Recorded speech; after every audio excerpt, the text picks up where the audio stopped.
제가 최근에 올린 영상을 보면요, 소니 GB-E10을 가지고 이야기를 드렸었는데요, 아직까지 GB1과 GB-E10을 고민하시는 분들이 많으시더라고요. 그래서 오늘 영상은 조금 디테일하게 이 부분에 대한 이야기와 몇 가지 도움이 될 만한 저의 개인적인 의견, 보너스 포인트도 같이 나눠드릴까 합니다. 먼저 디자인부터 봤을 때는 외형으로 GB1은 105.5mm, 그 다음에 60mm, 43.5mm, GB-E10 같은 경우는 115.2mm, 그 다음에 64.2mm, 44.8mm로 가로 10mm, 뭐 세로 4mm, 그 다음 넓이는 약 1mm 정도밖에 차이가 나지 않지만요, 번들 렌즈를 사용했을 때에는 약 2.5cm 정도 앞으로 더 나오게 됩니다. 저는 지금 울란지 와이드 앵글 렌즈를 붙여놨기 때문에 좀 더 크게 보이긴 하지만요, 실질적으로는 이 정도, 이 부분은 좀 짧아지고요. 그리고 겉에서 바로 볼 수가 있듯이 로고 위치도 다르고요. 그 다음에 GB-E10 같은 경우는요, 소니 6000 시리즈와 같이 알파 디자인이 화면으로 봤을 때 오른쪽에 이렇게 박혀져 있습니다. 앞에서 봤을 때 렌즈 왼쪽 부분이요, 녹화 당시에 빨간불이 들어와서 셀피 촬영할 때 녹화가 되고 있는지 알 수가 있고요. GB-E10의 그 액정 스크린에도 빨간 테두리가 나와서 같이 녹화가 되고 있는지 또한 알 수가 있습니다. 윗부분에 있는 그 마이크와 그 윈드 스크린은 이 두 바디 전체 다 같고요. 또한 그뿐 아니라 액티브 스테디샷, 그 다음 프로덕트 쇼케이스 모드, 그 다음 보케 모드, 녹화 버튼, LCD 스크린은 두 개 다 똑같습니다. 보케 모드 버튼 같은 경우는요, 그 위치가 카메라 잡았을 때 바로 누를 수 있는 그 장소에 있고요. 바디가 살짝 커진 만큼 GB-E10의 그 파워 온 버튼과 줌 버튼이 각각 앞쪽에 나와 있고요. 제일 다른 점이 파워 버튼의 GB1은 푸쉬로 되어 있고, 그다음 GB-E10은 클릭 형식으로 되어 있습니다. GB-E10에는요, 다이얼이 한 개 더 있어서 메뉴 설정이나 다른 카메라 설정을 바꿀 때 더 간편하게 사용하실 수가 있습니다. 센서 자체로 봤을 때는 GB-E10이 24.2MP APS-C exmor CMOS 센서이고요. GB1은 20.1MP exmor RBSI CMOS 센서로 GB-E10의 센서가 이미지 퀄리티와 그 다음에 컬러 그레이딩이 더 스무스하고 노이즈가 적게 되어 있다고 합니다. 두 모델 다 SD 메모리 카드와 그 다음 3.5mm 마이크, 그 다음 마이크로 HDMI를 사용을 하지만 GB1은 GB-E10과는 달리 마이크로 USB 충전, 3.5mm 헤드셋은 없습니다. GB-E10은 역시 USB-C 충전을 하면서 촬영이 가능하고요. 녹음 또한 어떻게 되고 있는지 헤드셋으로 확인이 가능합니다. 그런데 GB-E1은 연결하는 잭이 오른쪽에 있어서 뭔가를 달고 촬영을 한다고 했을 때 잡기가 힘들어질 수 있습니다.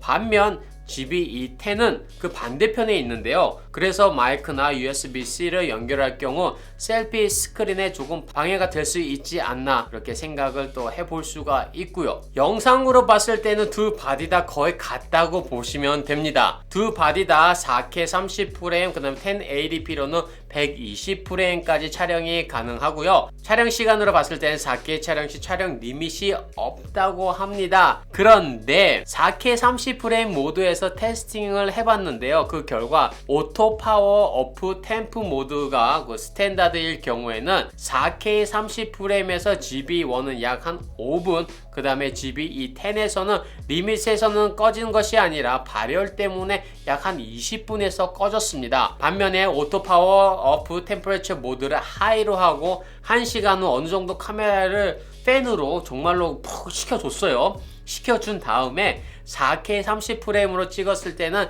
GB-E10은 전혀 문제가 없이 계속해서 찍히다가 약 1시간 10분 정도 되니까 발열로 꺼졌고요. 그 반면에 GB1은 약 한 25분 정도의 발열로 멈췄습니다. 그러면은 이게 4K 뿐만 아니라 1080p로 찍었을 때는 어떻게 되냐? 1080p 60프레임으로 그 다음에 오토 파워 오프 템퍼레처를 하이 모드로 찍었을 때는 GB1 같은 경우는 약 한 30분 정도, 그 다음에 GB-E10은 2시간 20분 정도의 충전하면서 촬영은 했지만 배터리가 먼저 떨어져서 카메라가 꺼졌었는데요. 스크린에 보이는 것처럼 더 발열 사인이 나왔기 때문에 얼마 안 가서 아마도 꺼지지 않았을까라는 또한 생각이 들었습니다. 생각보다 뜨거웠어요. 이거는 계속 잡았으면은 이게 뜨거워도 잡을 수 있는 뜨거움, 그 다음에 뭐 잡을 수 없는 뜨거움이 있잖아요. 제가 처음에 여기 이 부분을 잡았을 때는요, 정말로 뜨거워서 이거 계속 잡고 있다가는 좀 화상을 입을 수가 있겠다라는 생각도 사실 들었습니다. 물론 촬영을 했을 때 일반 실내 온도로 촬영을 했지만요,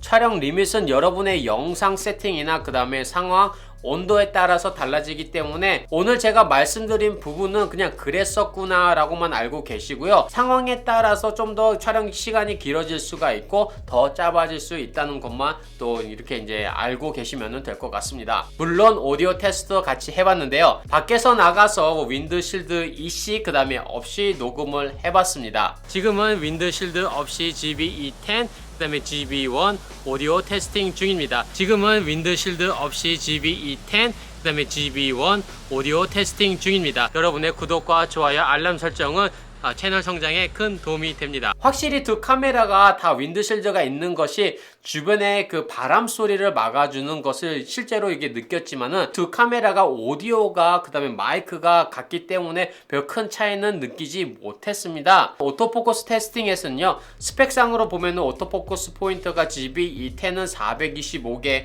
GB1은 그다음 315개 그 포인트로 약 한 20% 정도 더 많이 커버를 하지만은 실질적으로 차이가 없다고 보시면 됩니다. 아예 오토포커스도 빠른 것을 볼 수가 있고요, 사물이 없어졌다가 바로 들어왔을 때 그 캐치하는 속도도 엄청나게 빨랐기 때문에 소니 오토포커스의 그 성능을 발휘하고 있구나 라고 이렇게 생각이 들었습니다. 역시 오토포커스에 관해서는 소니가 지금 1인자인 듯해요. 더 나아가서 저조도 모드 테스트에서는요, ISO는 GB-E10이 32,000, 그 다음에 GB1에서는 12,800으로 약 한 2배 이상이 되기 때문에 저조도 모드에서 조금 다른 것은 볼 수가 분명히 있었습니다.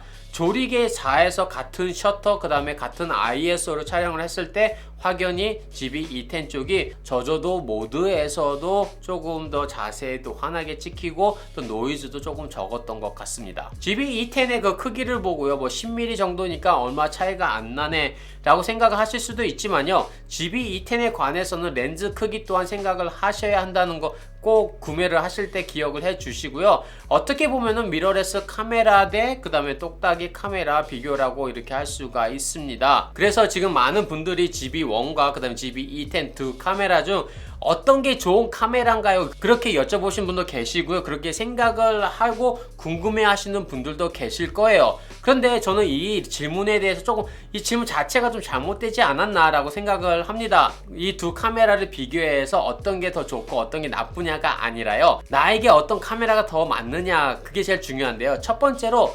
미러리스냐 아니면 컴팩트 똑딱이 카메라냐, 두 번째로 나한테 렌즈 교환식이 필요하나, 나는 조금 더 큰 센서에 다양한 렌즈를 사용할 것이냐, 아니면은 그냥 조금 하지만 컴팩트 하지만은 나는 주머니에 넣고 가지고 다니고 싶다, 바로 꺼내서 렌즈에 상관없이 그냥 바로 찍고 싶다, 나는 가벼운 브이로그용으로 그런 부분에 중심을 두고 싶다, 이런 질문에 답이 어떻게 나오냐에 따라서 여러분이 손쉽게 결정하실 수 있을 것 같습니다. 만약에 지금 GB1을 이미 가지고 계신다, 그런데 이것을 팔고 GB-E10으로 가야 하나 라고 생각을 하신다면요, 저는 굳이 그럴 필요는 없다고 생각을 합니다. 근데 만약에 지금 처음 구매를 하신다, 그러면 좀 전에 제가 말씀드린 두 가지 질문을 여러분 자신에게 이렇게 해보시는 것을 추천을 드립니다. 그리고 여기서 보너스로 한 가지 더 말씀을 드리면요, 몇몇 분들이 그럼 소니 알파 6100은 어떤가요? 이 GB-E10과 비교를 했을 때 센서도 같고